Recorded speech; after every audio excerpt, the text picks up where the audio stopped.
তো আজকে বসে থাকতে থাকতে এমন একটা ইউনিক জিনিসের কথা ভাবলাম আর বানাবো, যেটা দেখে আপনারা অবাক হয়ে যাবেন এবং আমিও অবাক একদম। এমন একটা ইউনিক জিনিস বানাবো। তো ইউনিক জিনিস বানানোর জন্য তো কিছু তাইলে নেওয়া লাগবে, নেওয়ার জন্য দোকানে এসে গেলাম। তো এটা ভাইবেন না যে আমি কিছু খাওয়া দাওয়া করবো। যাই হোক, রোজা রমজানের মাস, এই দেখেন এটা হলো আমার পাশে আইফোন 17 প্রো ম্যাক্স বানা হালাইছে। যদি এইটুক ট্যালেন্ট পড়াশোনার দেখাইলো নি তো অবশ্যই ভালো কিছু করবা পারলো নি।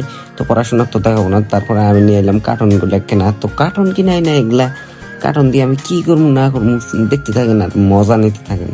সো কি করবো না করবো এখনো কিন্তু আমি বুঝবার পাইতেছি না। তো এগুলা চারকানিয়া করে সেট দিয়ে কাটতাছি, যদিও ছুরি দিয়ে কাটার এত সহজ হয়ে হারতাছে না, তাও আমি পুরা কাটতাছি। তো কোনো প্রবলেম না, একটা বস্তু বানাবার গেলে এইটুকু কষ্ট করাই লাগবো, ম্যাটার করে না। সো আমার সারা দিনটা কিন্তু এগুলার পিছনে গেল গবেষণা করতে, আমি কি করবো না করবো। তারপরে এই দিনটা পুরা ত্রিভুজ আকৃতির করে কাইটে নিতে আসি। কাটা টাটা শেষ। এখন আমার যেটা প্রয়োজন হবো, এট ফার্স্ট প্রয়োজন হবো আমার আঠা আর সেলোটিপ, মানে প্লাগ টিপ বিলাক হয়, ওটার প্রয়োজন হবো। তো আমার কাটা শেষ। তারপরে আমি যাইতেছি বাজারে। মোটামুটি একটা বাজে, আমি ভাবতেছি যে পামু না না পামু। তো সৌভাগ্য আমার, আমি পাইলাম বস্তুটা। তো আইনে হেরা বাড়িতে এনে হেরা পুরা জেরক্স পাতা আটা দিয়ে মারতেছি, কারণ আমি রং আনি নিকে।